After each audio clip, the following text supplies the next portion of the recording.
Почти год назад я, чисто по фану, решил залить видос про ферму опыта. Я сплю? И эта ферма стала основой данной стратегии прохождения.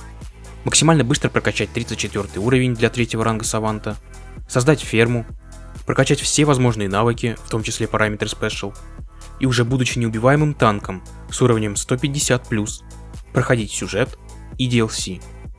Также я расскажу, как получить всех уникальных торговцев в поселении без танцев с консолью и поделюсь советами и фишками, о которых вы скорее всего не знали.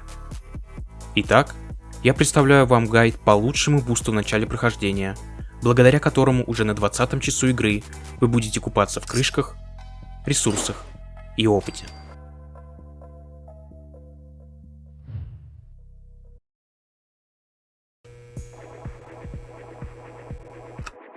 Как известно, существует только два гендера.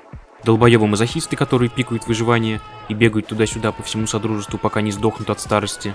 И норм-пацаны-пусси-бои, которые сметают с полок весь хлам и в душе не чают, что такое этот ваш лэп Крэмпс. Это я к чему? Нам придется прыгать по локам, дабы в кратчайшие сроки получить желанный новый уровень, крышки и прочее говно. Поэтому берите любую сложность ниже выживания. А вообще можете забить хуй и взять выживание, но тогда все это действо растянется не на 25 часов, а на все 250. Мне похуй. Так как большинство врагов в игре являются спермобаками, дополнительный урон от перка харизмы Черная Вдова будет наиболее эффективен именно на женском персонаже. Начальная выкладка Special заточена под опыт за тараканов и спидран убежища. 4 силы, 10 выносливости и 10 интеллекта. Перед выходом из убежища меняем раскладку. По сути, главное, что нам нужно, это 10 харизмы, чтобы лутать бабки и опыт с убеждения всяких бомжей, быстро прокачивать отношения со спутниками и развивать поселение, а также 5 удачи для Саванта. Остальные навыки на ваше усмотрение, так как даже на Very Hard игра очень легкая. Однако я рекомендую вложить в силу для прокачки крепкого хребта, в выносливость для аква девочки и в ловкость для команды. После убежища направляемся в Sanctuary и зачищаем его от насекомых и хлама. Наша цель – разбирать деревьев, чтобы, угадайте что? Правильно, крафтить полки. Их также можно создавать из стали, однако моих пальцев хватило только на деревянные. Как только получите первый уровень, возьмите первый ранг Саванта. На 11-м возьмите второй ранг Саванта и уже потом продолжайте крафтить полки. Обязательно возьмите навык на поиск крышек, он очень пригодится, так как с ним крышки начинают спавниться буквально в каждом ящике.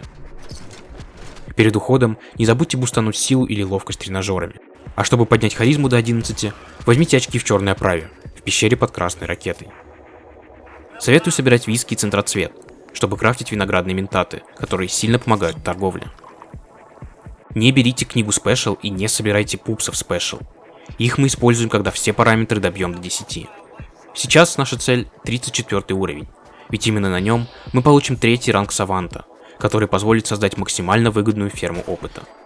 А пока что можно зачищать начальные локации и просто качаться, попутно собирая журналы и копя крышки на Страже Смотрителя, Жми и Молись, ну и конечно же на сами клетки.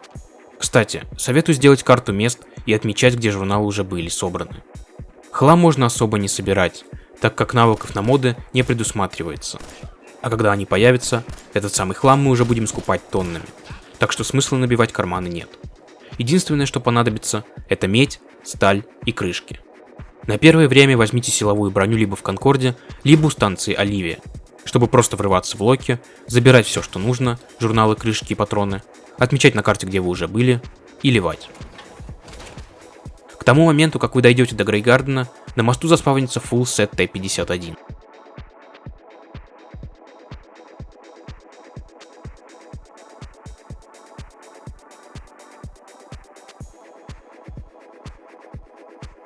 Ядерные блоки есть в близлежащих локациях. Канализация Конкорда, пещера под красной ракетой, ресторан Starlight, станция Оливия, супермаркет, кладбище старых роботов. Здесь через глазапись в терминале можно включить программу самоуничтожения робота-охранника и забрать еще 2 блока. Также тут лежит толстяк и заряд к нему. Сейчас сюжетные задания, в частности задание Престона «Первый шаг», стоит избегать, так как лучше сначала пройти Ядермир и уже потом становиться генералом Минитменов, чтобы не потерять возможность брать Престона в напарники. Также сейчас нет смысла развивать поселения, кроме основных, так как их все равно нужно будет захватить. На самом деле я вообще не рекомендую идти в Музей Свободы, пока не добьете 10 восприятия, чтобы взять пупс и повысить его до 11. Кстати, интересный факт. Если вы спуститесь в канализацию Конкорда до появления Когтя Смерти, основной вход будет закрыт, и внутри решетка не будет порвана.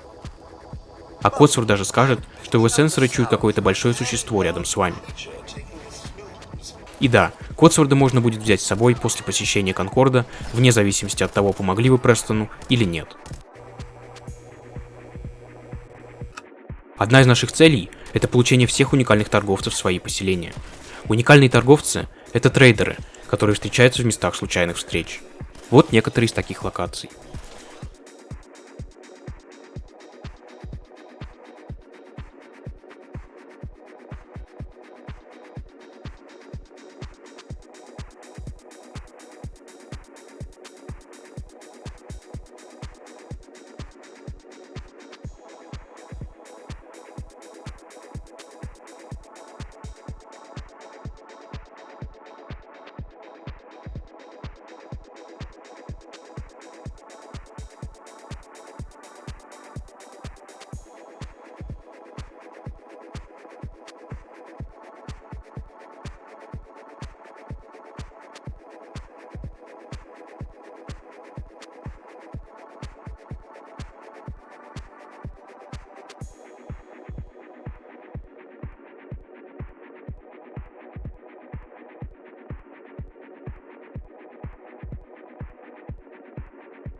Однако появляться эти торговцы будут только если ваши поселения соединены линиями снабжения, и в сумме у вас 10, 20 или 30 поселенцев.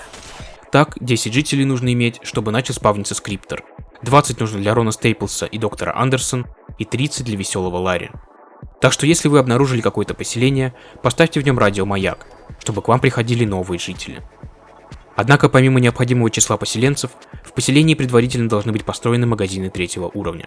Чтобы построить их, нужно прокачать перки местный лидер и коллекционер крышек до 2-го ранга. Если эти условия не будут соблюдены, то опция отправить трейдера в поселение вообще не появится в диалоге.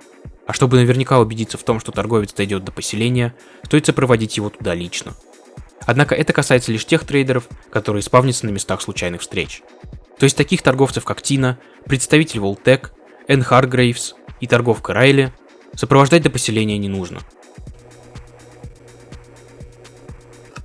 Это одна из важнейших локаций в игре, так как здесь очень много всего полезного. Одна из лучших пушек, отличная броня, 2 журнала, пупс, напарник и 2 торговца. Начнем со Стража Смотрителя. Его можно купить почти в начале игры, однако не стоит прям бежать за ним сломя голову. Можно спокойно почистить начальные локации, взять ближайшие поселения под контроль и потихоньку продвигаться в сторону убежища уже потом. Что же касается брони, то цена на нее на данном этапе неподъемная. Но забывать про нее не стоит. Купите, как только будет достаточно крышек. Далее журналы. Первый находится у Барбера, а второй дается за квест истории. И тут, как всегда, класс беседы. Шизоид ГГ расскажет детишкам про битву с Когтем и своего воображаемого друга Престона, даже если вы не были в Конкорде. Preston showed me where to find some power armor I could fix. Power armor! Wow. Ты понимаешь, что ты поехавший уже, все. Теперь про здешний квест. Чтобы он активировался, нужно выйти из локации и прийти обратно. Можно, например, сходить за сбежавшим котом, а потом и самому вернуться. Во время прохождения этого квеста есть шанс получить болезнь, которая отжирает 10 хп. Сам по себе дебаф не страшный, но эта сраная иконка болезни будет преследовать вас в ночных кошмарах до конца вашей никчемной жизни. Однако можно избежать заражения. Для этого нужно, во-первых, не давать кротокрысам себя кусать, во-вторых, приготовьте свои аплодисменты беседки в очередной раз, не брать напарников. Ведь если твоего железного мистера-помощника укусят, то ты заразишься от него обезьяньей оспой. Дебил. Это все знают, как можно было об этом не догадаться. Вы что, тупые нахуй? К сожалению, Кюри не будет с вами говорить, пока не убить всех кротокрысов. Поэтому просто прорашить до конца не получится. Сейчас вы видите безопасный маршрут с сейф-зонами для отстрела. Также запаситесь винтом на всякий случай.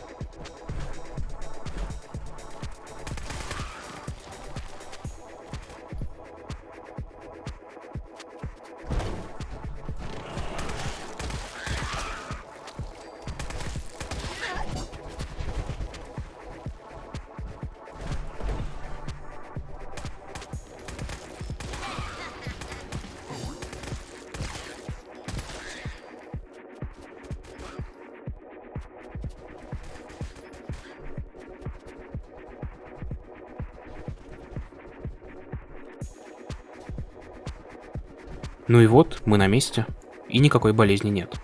Забираем Кюри и Пупса. После сдачи квеста брать в напарники Кюри особо смысла нет, потому что развитие отношений с ней застопорится, пока мы не убьем Келлога, не отведем ее к доктору Амари. Просто отправляйте ее в поселение. Теперь подробнее о торговцах. Тина и торговка Райли. Они обе из убежища 81, однако Райли встречается на заводе Большого Луковски. Чтобы отправить Тину в поселение, нужно пройти квест про Бобби. К счастью, этот квест также делала Бесезда, поэтому он сломан. В чем суть? У квеста есть два исхода. Хороший, в котором мы лечим Бобби, и плохой, в котором после диалога Бобби нападает на игрока и дохнет. Вроде бы все очевидно, нужно просто его вылечить и все. Хер тебе в рыло, сраный урод! Если вылечить Бобби, то Тина по какой-то причине не пойдет в поселение.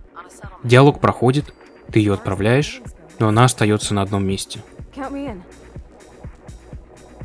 Oh, right. Like that made any sense. Сделать ее торговцем можно только выбирая правые ответы в диалоге с Бобби, тем самым заагрив его и убив. И, кстати, Тину можно отправить даже в поселение без жителей. I'll just pack and be on my way. И второй торговец – Райли. Самый забагованный и при этом самый жирный по количеству продаваемого хлама трейдер. Уникальность ее в том, что она продает сразу по 3 груза разного хлама. Найти ее несложно. Как я уже говорил, находится она на заводе Большого Луковски. Но при этом поставить ее за прилавок – лютый геморрой. Ну, был лютый геморрой. Я нашел способ отправить ее в поселение без консоли и прочих танцев с бубнами. Все, что нужно сделать, это убить Теодора. Суть бага заключается в том, что из-за квеста «Загадочное мясо», который появляется, если спуститься на лифте, Райли исчезает из игры насовсем, даже если вы отправили ее в поселение. Однако, так как технически этот квест дает Теодор, то после смерти выдавать квест попросту некому. НПС мертв. Порядок действий таков. Выполняем условия для найма Райли, то бишь 10 жителей и прилавок для хлама. Идем на завод, скипаем их диалог, просто начиная разговор. Тут же отправляем Райли в поселение, на что она ответит, что находится в замешательстве. Но мы это игнорируем и просто выбираем левый ответ. После чего закрываем меню торговли и ждем, пока она уйдет. Затем разговариваем с Тео и убиваем его. Забираем ключ от Пупса из журнала. Проверяем, что Райли дошла. Ставим ее за прилавок. И все. Профит. После этого можно спокойно вернуться на завод, спуститься вниз и зачистить всю локацию. Некоторые игроки из-за бага с квестом считали, что Райли по пути в поселение умирает. Но это не так. Она не может умереть, так как после ее вербовки она становится по сути обычным поселенцем. Убить ее может только игрок. Обычные мобы могут убить ее только если вы не отправили ее в поселение. Так, например, она может умереть, если заагрить кого-нибудь около завода и привести к Райли, так как она будет стоять там, пока вы не пригласите ее в поселение. Когда Райли уже будет стоять за прилавком, В диалоге предложение о работе на ГГ останется, однако этой опции ее просто можно переместить в другое поселение. То же самое можно сделать через режим мастерской. Итак, подытожим. Убейте Тео и можете делать все, что угодно. Зачистить Локу, уйти от Райли и вернуться за ней потом, если у вас, например, не выполнены какие-то условия по ее найму. Ну и все. Триггер на поломку Райли в виде квеста «Загадочное мясо» устранен, говно за беседой убрано, а в вашем распоряжении топ-торговец. Перед тем, как посетить жемчужину Содружества, нам нужно насобирать разного говна для квестов. Нам понадобится ядер-колла, железодутня, зеленая краска из хозмага, папоротник-мутант для Соломона, а также квестовый мусор для Мо. Все эти предметы находятся близ Даймонд-Сити, и их сбор не составит труда. Главное, не забудьте бахнуть пиво или надеть очки перед тем, как взять квест. Также ради запаса наркоты на всю игру стоит выполнить Блюз Даймонд-Сити. Путь к Саванту 3-го ранга продолжается. Обязательно вкачайте крепкий хребет до 4-го ранга, а в будущем добейте до 5-го, а также живчика до 3-го ранга, чтобы можно было нормально бегать с перевесом. Вкачайте аква-девочку и урона таких перков, как эксперт-подрывник, фанат больших пушек, команда, черная вдова и кровавая баня. Прокачали Савант 3-го ранга? Отлично, пора строить ферму опыта. Отправляемся на Спектакль Айленд, зачищаем его и делаем линию снабжения. Ищем эту точку и строим квадрат 8 на 8.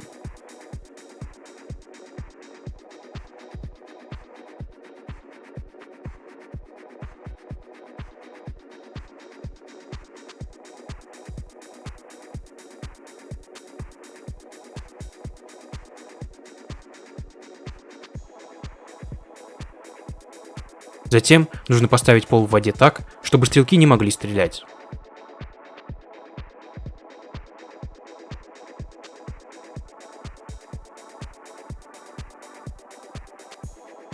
Далее строим клетки по кругу, соединяем их и делаем следующий этаж.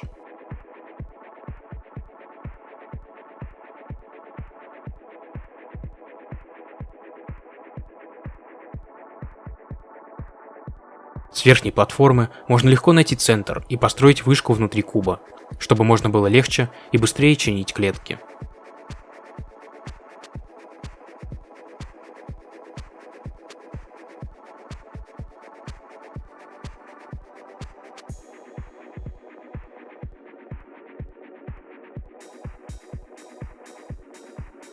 Ставим наверху генератор и соединяем с клетками. Здесь же нужно поставить точку спавна. Теперь прыгаем в Sanctuary и обратно, чтобы клетки закрылись. Таким образом мы проматываем 12 часов, поэтому тпшиться нужно будет раз 5-6, чтобы все клетки заполнились. Как только все клетки закрылись, строим забор, пока не сработает Савант, и делаем грязь.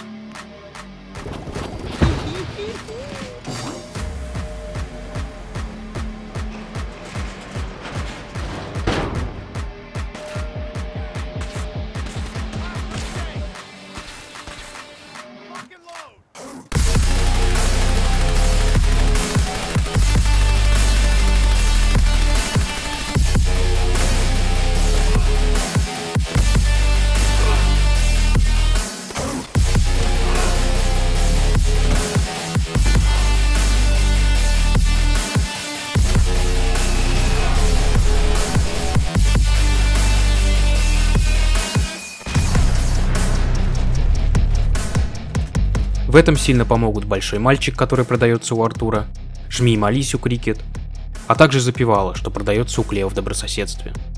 Теперь можно собрать лут, починить клетки и тпшиться к торговцам. После нескольких таких фармов бывает появляется баг, при котором урон по врагам перестает наноситься. Чтобы фиксануть это, просто перезайдите в игру. Поначалу, когда клеток не слишком много, лучше всего копить крышки и скупать грузы меди, в чем поможет Райли. Как прокачайте 3-й ранг коллекционера крышек, инвестируйте в каждого торговца, чтобы закупаться еще жирнее. Все продавцы обновляются каждые 2 дня, а нам на заполнение клеток, как я уже сказал, нужно в среднем 3-4 дня. Так что крышки и товар у продавцов всегда будут. Советую сохранять хорошее оружие и тяжелую броню для поселенцев, чтобы они не выглядели как бомжи. Сейчас наша цель – поднять все параметры Special до 10. Можно также вкачать науку и строить водяные вышки, чтобы навар был еще из них. Только не забывайте забирать воду из мастерской и класть в ящик, иначе она не будет копиться. Подняв параметр Special до 10, соберите всех пупсов, после чего нужно взять книгу Special. Для этого необходимо иметь дебаф. Лучший параметр для улучшения — это сила, так как остальные параметры кардинально ролять уже не будут. А вот повысив силу, мы увеличим урон в ближнем бою и переносимый вес. Чтобы получить дебаф на силу, используйте глюконавт. Он есть в Конкорде.